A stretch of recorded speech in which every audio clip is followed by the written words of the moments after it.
Hey everybody, I am absolutely thrilled to be back. I know some of you have been in touch wondering where I've been and where have Jen talks disappeared to. And to be honest, I had a little break from social media, not really intentional, but I was involved in a couple of major projects, which I'll be telling you about now.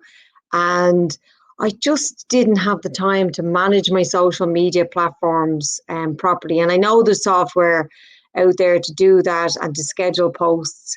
But I'm kind of a in the moment content poster. So I decided, after a couple of weeks of not getting around to posting videos, I said, you know what, maybe I'll just have a little break and return when I need to. And this seems to be my time. I thought it was going to be a little bit earlier than that. So a couple of things on the list is, first of all, I'm no longer in my office in the Base Enterprise Centre. I'm still seeing clients and I am still working away, definitely designing and developing and delivering training. So I'm still doing that. I'm delighted to be doing that. And I'm also still running the Wellbeing Network. I know a couple of people have asked me, is that still going? It's absolutely still going. The only difference of the last couple of months is that I wasn't promoting it. It's still running. Talks are still going ahead. And the next talk is the 1st of June. I'm nearly sure it's the first Tuesday in June. So I won't bore you with details of that for the moment, to just say, yes, the Wellbeing Network is still going. It's always still been going. And it's on my website. So the schedule of the talks are there. How to book a ticket is there. So I look forward to anybody who's been missing the network and thinks it hasn't been running to joining me next month for that Wellbeing Network talk.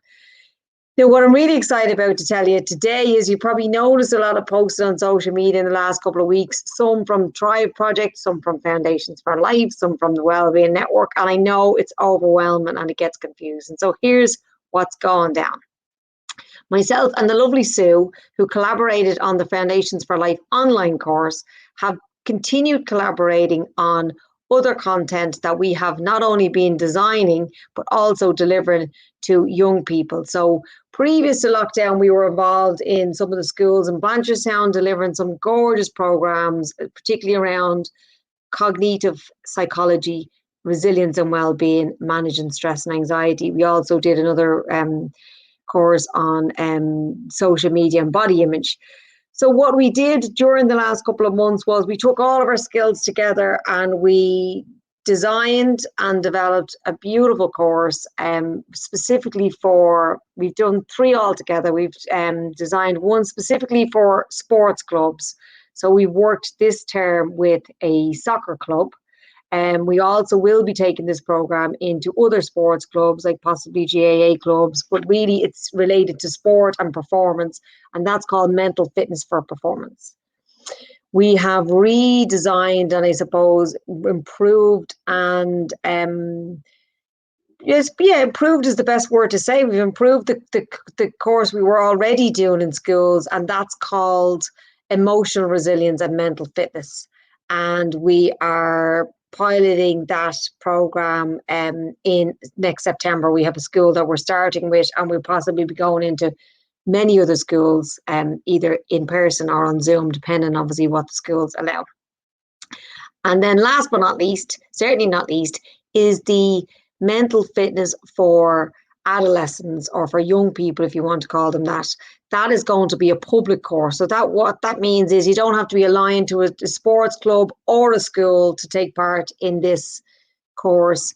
And myself and Sue are running a masterclass webinar, which is taking place on the 2nd of June. That both of us will be speaking on the night about the impact COVID-19 and the lockdown restrictions have had on our young people. And we're not talking about it from an opinion base. We're presenting the research that was recently discussed by St. Patrick's Hospital here in Dublin. And international and European bodies have carried out this research on the impact that COVID-19 has had on our young people. And of course, solution focused as always. Myself and Sue will be presenting the research, but then we will also be talking about what we can do to reduce the impact, to combat the impact on mental health in our adolescents, because they are one of the target groups that have been hit the hardest. So we really want to reach out to parents, to teachers, to guardians, to care workers, anybody working with young people. We invite them to come along to this talk. Obviously, young people are more than welcome. And to talk about, on the night, we will be giving you tools. And then we'll be also talking about courses that we have coming up.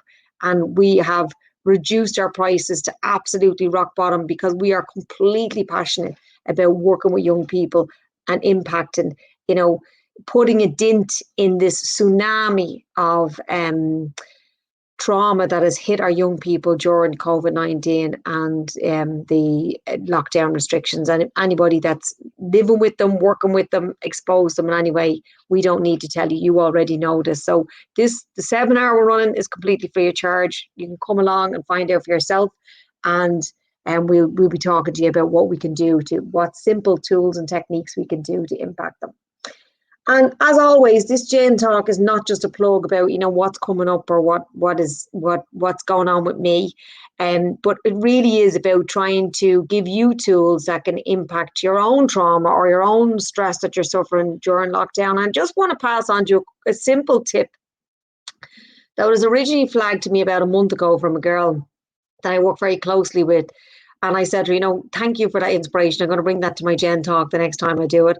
And then I was recently reminded of it only just during the week with another person that I'm currently working with. And it's the power of language. It's the power of the words that we use and how they play a huge part in our emotional relationship with them. Now, if you've heard me speaking before, if you've heard any of my Gen Talks, I'm huge into, the words that we say create the story that we live, form the beliefs that we hold, and become our reality. And I mean, that's a very small summary for really the bigger picture of that. But what I really want you to focus on, if possible, if you're interested in kind of limiting some of the challenges that the whole pandemic has brought us, is to watch the language that we use. For example, we that word lockdown, lockdown is a really negative, lockdown, locked up. So what if you were to say like downtime, or you use the word restrictions as opposed to lockdown. Now, at the time, my friend gave me a gorgeous word for lockdown, but for some reason it's not coming into my head. I think it was something around downtime. Yeah, downtime. What about downtime rather than lockdown? And absolutely, we are in downtime because there's still certain services that aren't open. God knows everybody's on the radar for everybody is like, when are the pubs going to open? Even if you're not necessarily a drinker, it's the whole idea of socializing. And I suppose that's also a key moment for the idea that we're really out of these restrictions, because they will probably be the last to open. So it's not necessarily that we're all mad, raving Irish alcoholics like some of the media would like to make us out to be. It's the idea that what that represents when the pubs finally open, it will be the last kind of stand that will be lifted. So how about we look at that as downtime? While we're during this downtime, or when we'll be out of downtime, or maybe downtime will return again. It's a much softer kind of word. And maybe that word resonates with you, and maybe it doesn't. Maybe you're like, no, lockdown works for me. That's what I'm going to stick with. It's not the specific word of lockdown versus downtime. It's the idea that words have such a powerful play in our mind. So I was using an expression during the week, and I was saying something about, somebody being thrown out. And then the opposite of that, a similar version of that would be being asked to leave. And the two sentences just have two completely different energy values. And when you hear yourself saying different sentences and you hear, you feel into your body about the energy that they carry, that's the difference. So it could just be something as simple of how it makes you feel. And in this moment when there's so much making us feel stressed out, anxious. I mean, even look at the weather we've had the last few days. People are really feeling it today. So try and notice the language that you use when you're talking about particular subjects. And if possible, find something that makes you feel. It says the same thing. We're not asking you to ignore, the elephant in the room or the bad weather or the restrictions.